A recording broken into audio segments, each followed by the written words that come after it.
So mga kababayan, mga solid sangkay, natatalo na daw po ngayon ang Iran sa digmaan at ito daw po ang ebidensya. Pag-uusapan po natin yan ngayon sa ating pandaigdigang balita. Anyway, shoutout po sa lahat ng mga nanonood ngayon dito sa Sangkay World Talks, no? Sa mga hindi pa po dyan nakakapag-subscribe guys, makikita nyo po yung subscribe button sa baba ng video na to. I-click nyo lamang po yung subscribe, i-click ang bell, at i-click nyo po yung all. Sa mga nanonood po sa Facebook, i-follow nyo po yung ating Facebook page.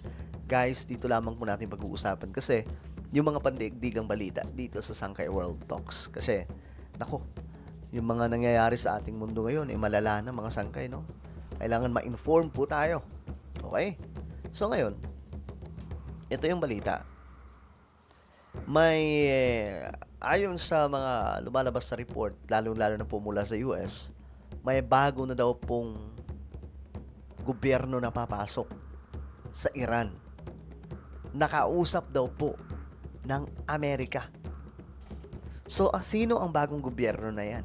Ano ba, natatalo na ba yung Iran? Ito, pakinggan po natin ang isang komento dito mga sangkay. You don't know who to believe in the war between the US and Iran? Feeling confused by all the news? Then stop listening to words and look at the evidence. If the Iranian regime is really winning, as they claim, why are they arming 12 to 15-year-old kids? So, kung nananalo daw po yung Iran, so, sabi dito, nalilito ba kayo? Sa dami ng balita about sa nagaganap sa gera sa Middle East, di nyo na alam kung ano maniniwala sa Iran o sa Amerika o sa Israel o sa iba pang mga bansa. Pero tingnan daw po natin yung ebidensya. So, isa sa ebidensya dito, ang Iran, ayan, makikita po ninyo, may mga mababa pa lamang po yung edad. Isipin nyo, 12 pa lamang po yung edad hanggang 15 anyos. Naka-uniforme na po ng pangsundalo. Nire-recruit po ng sapilitan ng Iran. So, anong ibig sabihin yan? Ibig sabihin daw, malinaw ito na ebidensya na ang Iran ay natatalo na sa digmaan. Ano na to eh? Desperadong galaw na po ito mga sangkay. Tingnan nyo, tama ba na isali sila sa digmaan na ito? My goodness. And putting them at checkpoints. Nilalagay po sila sa mga checkpoints. So, Why are they bringing in militias from Iraq? Do you know how many forces they've already lost? They are now arming grabe oh, mga teenagers. teenagers who have never even handled a weapon. Ayan oh. Patunay daw po ito mga sangkay na natatalo na po yung Iran. Nagmamatigas na lamang po yung gobyerno nila ngayon. Pero natatalo na daw talaga. Kasi kung hindi sila natatalo, bakit itong mga 12 anyos nire-recruit na po nila ng sapilitan? Sapilitan na, take note the word. Forcing. Ano? Itong mga kababayan po nila na sumali sa digmaan. So, ganyan po kalala ang ginagawa sa kanila ngayon ng kanilang gobyerno. Ngayon, ito yung balita ni Donald Trump. Patuloy ang pag-iit ni US President Donald Trump na malapit nang maabot ang kasunduan sa pagitan ng Iran at Estados Unidos. Kasunduan daw. Pero tinatanggihan ng Iranian regime. Sa kabila ng paulit-ulit na pagtanggi dito ng Tehran. Ayon kay Trump, ibang grupo na ng mga tao ang kausap ng Amerika.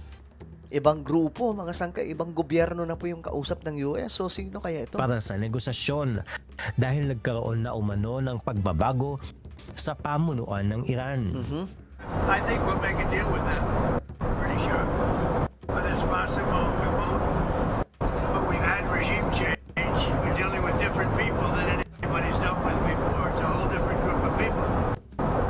So I would consider that regime change. And frankly, they've been very reasonable.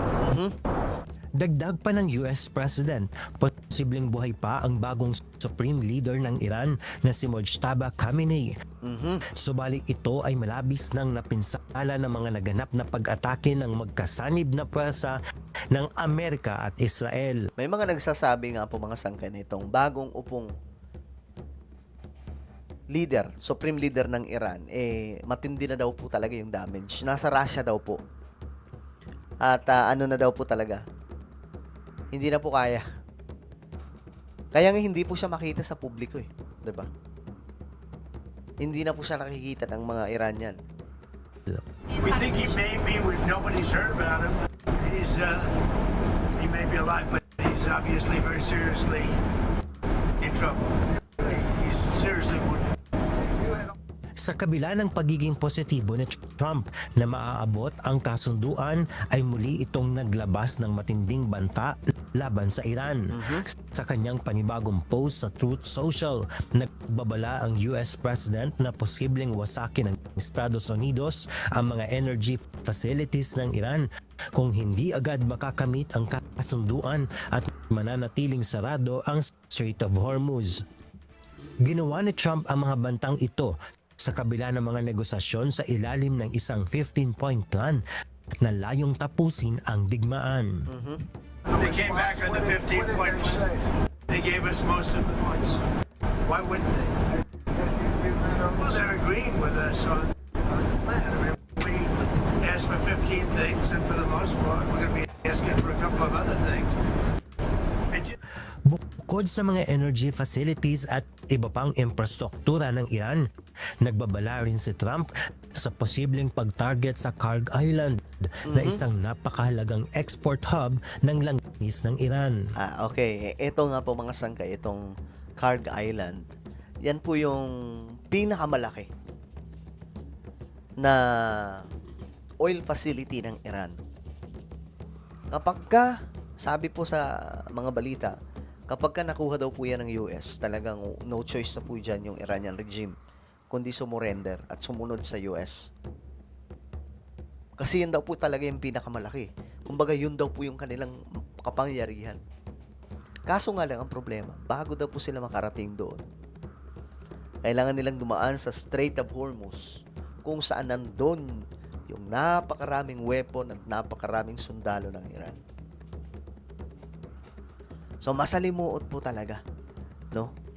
Pero, ayun na nga po, ang report na sinasabi, nauubos na daw po yung mga sundalo ng Iran at kinakailangan na po nila mag-recruit ng sapilitan. At ang kawawa po dito, yung mga 12 anyos na pinipilit po mga sangkay ng Iranian regime. Well, ano po ang inyong opinion? Comment down below. Huwag niyo pong kailimutan na i-subscribe yung ating YouTube channel. God bless everyone.